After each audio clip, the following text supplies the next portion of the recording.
नेता प्रतिपक्ष विजय कुमार सिन्हा का बयान भी सामने आया है। उनका कहना है कि संवैधानिक पदों पर हम सबका विश्वास है। जिनको संवैधानिक पद पर विश्वास नहीं होता वो शब्दों की मर्यादा भूल जाते हैं। कार्यसूची में जो 4 नंबर पर सूचीबद्ध था उसे सदन पटल पर नहीं रखा गया। क्या आम जनता को उसे जानने का हक नहीं है? समाजवाद का चोला पहनकर परिवारवाद को बढ़ावा देते हैं। संवैधानिक पद पर बैठकर कार्यसूची बदल दी जाती है।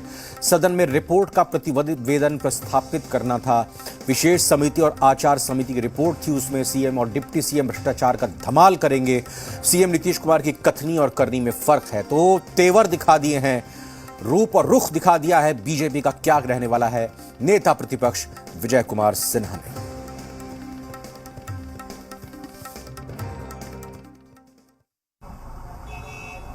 हम लोगों ने संवैधानिक संस्था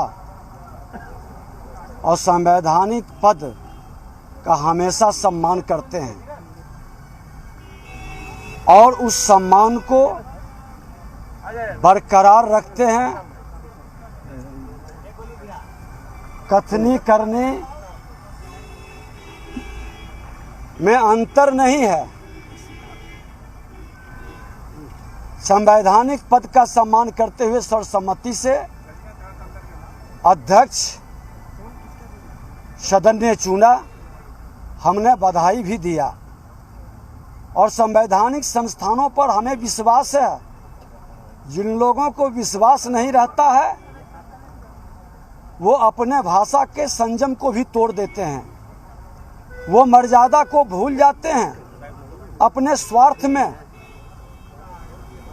क्योंकि समाजवादी कहलाते हैं, समानता की बात बोलते हैं, लेकिन परिवारवाद के और स्वार्थवाद के पोषक हैं।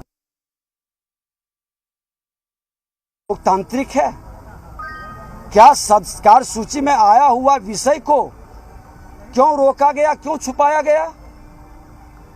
क्या विशेष कमेटी के द्वारा जो सदन में चर्चा चली थी कि भ्रष्टाचार घोटाला हुआ था करोड़ों का, उस पर रिपोर्ट कमेटी ने दे दी है और उस घोटाले के रिपोर्ट में सदन को जानने का अधिकार नहीं है?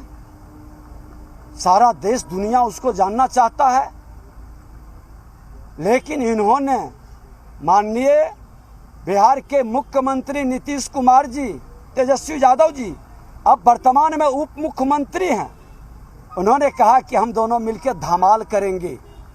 इनका धमाल का शुरुआत हो गया है। ये भ्रष्टाचार का कमाल करेंगे। रजनीश हमारे ब्यूरो चीफ सीधा जुड़ रहे हैं पटना से इसी खबर पर और ज्यादा जानकारी उनसे लेंगे। रजनीश, थोड़ा बताइएगा, क्योंकि ये टेक्निकल चीज है, कार्यसूची में क्या शामिल था, उसमें क्यों चर्चा नहीं हुई। लेकिन विजय कुमार सिन्हा ने आज की इस कार्रवाई जो समाप्त हुई है, अनिश्चितकाल के लिए दोनों सदन की कार्रवाई अभी समाप्त हुई है, उसको लेकर जो तेवर दिखे हैं यहां विजय कुमार सिन्हा के, वो जाहिर हो रहे हैं कि वो बखूबी अपनी इस भूमिका को निभाने के लिए तैयार हैं। देखिए, विजय कुमार सिन्हा अभी से पहले तक, यानी जब पिछला सेशन भी चल रहा था तो वो यहाँ पे पंच की भूमिका में थे और विधानसभा अध्यक्ष थे, लेकिन अब उनकी भूमिका सीधा उलट गई है और अब वो नेता प्रतिपक्ष की भूमिका में है। जाहिर तौर पे अब सरकार के मुद्दों को लेकर, उनकी कमियों खामियों को लेकर, उनको घेरने को लेकर उनको अपना जो रूप है और जो विरोधी तेवर है वो दिखाने होंगे और वो आज दिखाने की कोशिश भी की उन्होंने और सीधा सीधा आरोप लगाया और उन्होंने कहा कि जो सूचीबद्ध होने चाहिए थे, जो आचार समिति की रिपोर्ट है और विशेष समिति की जो रिपोर्ट है, इन दोनों रिपोर्ट को टेबल करने की मांग को लेकर सदन की शुरुआत जब हुई थी कार्रवाई की, उससे पहले बीजेपी के तमाम सदस्यों ने यहाँ पे विरोध भी जताया था।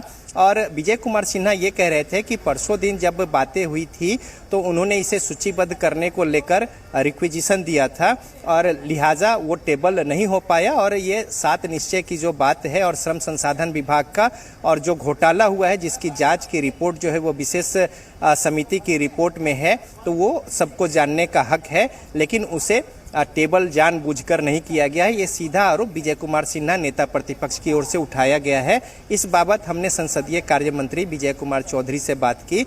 उन्होंने कहा कि जो सूचीबद्ध होते हैं कोई भी क्या कुछ आज की जो क्रियाकलाप है या विधानसभा में जो कुछ शेड्यूल्ड होना है ये सचिवालय के स्तर से होता है। सचिव उसके लिए जवाबदेह होते हैं और इसमें कहीं भी चाहे वो आसन की बात नहीं है या फिर दूसरे किसी व्यक्ति की बात नहीं है। तो विजय कुमार सिन्हा ने सीधा सीधा आरोप लगाते हुए ये कहा कि चूंकि भ्रष्टाचार की बातें हैं और जिस तरीके से मुख्यमंत्री नीतीश कुमार और उप मुख्यमंत्री तेजस्वी यादव यहाँ पे मिलकर और धमाल करने की बात कर रहे थे, तो उन्होंने निशाना साधते हुए कहा कि भ्रष्टाचार की बातों को वो छुपाने और दबाने की बात कर रहे हैं। लेकिन संसदीय कार्य मंत्री ने अपनी ओर से जवाब देते हुए ये बताया कि ये शेड्यूल में था ही नहीं और जो शेड्यूल में बातें होंगी या फिर आने वाले जो सदन का जो सत्र होगा फिर उसमें बातें होंगी या फिर अलग से ये बातें हो सकती है, लेकिन ऐसी कोई बात नहीं कि जो सूचीबद्ध किया गया हो जानबूझकर। और इसको लेकर उन्होंने इसकी सफाई भी दी और इस तरीके से आज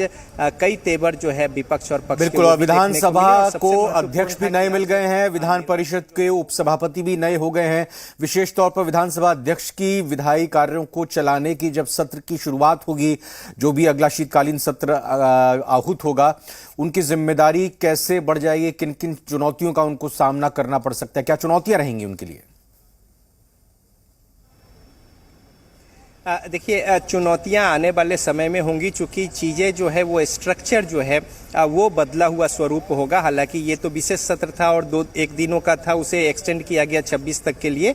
लेकिन अब जो विधानसभा के सत्र होंगे तो उसमें जिस तरीके से बीजेपी एक अपना जो होमवर्क करके आती है और लगातार सरकार को कटघरे में खड़ा करना हो या फिर नीतिगत बातें हो, मुद्दों की बात हो, उन तमाम बातों पर रिसर्च बेस्ड उनके जो बात होती है उसको सरकार को घेरने की जुगत और कोशिश होगी। साथ ही साथ महती जिम्मेदारी होगी। हालांकि लंबा अनुभव है विधानसभा में, यहाँ पे जो अवध बिहारी चौधरी चुने गए हैं, नवनिर्वाचित अध्यक्ष हैं, तो उनका एक अपना तजुर्बा है और लंबा अनुभव भी है। और आज जिस तरीके से सभी सदस्यों को, सभी पार्टियों के लोगों को मौका दिया गया था बोलने को लेकर और सब लोगों ने ये उम्मीद जाहिर की है कि चूंकि विमर्श का जगह है ये विधानसभा का और लोकहित में ज़्यादा से ज़्यादा चर्चा हो और सकारात्मक बातें हो, रचनात्मक बातें यहाँ से निकले जो जनहित के काम में आए, तो लिहाजा एक चुनौती जरूर होगी, लेकिन एक सकारात्मक पहल के साथ विधानसभा की कार्रवाई अच्छे ढंग से चले और एक बढ़िया बात जो है यहाँ से निकलकर आम जन के हित में नीति की बातें हो या फिर जो यहाँ पे जो कानून बनते हैं उसकी बात हो और जो यहाँ से चीज़ें निकलती हैं रचनात्मक विचार विमर्श से, उन बातों को लेकर सबों ने आश्वासन भी दिया है और शुभकामनाएं दी है। और ये उम्मीद आसन से भी तमाम सदस्य और पार्टी के लोगों से भी जताई गई है कि उन्हें सहयोग करेंगे और बेहतर विचार विमर्श के साथ जो सदन की कार्रवाई है विधानसभा की वो आगे चलेगी। तो चुनौतियां कई सारी होंगी और आगे किस तरीके से सदन चलेगा ये देखने की बात होगी। बहुत बहुत धन्यवाद रजनीश आपका इस पूरी बातचीत के लिए, जानकारी देने के लिए शुक्रिया।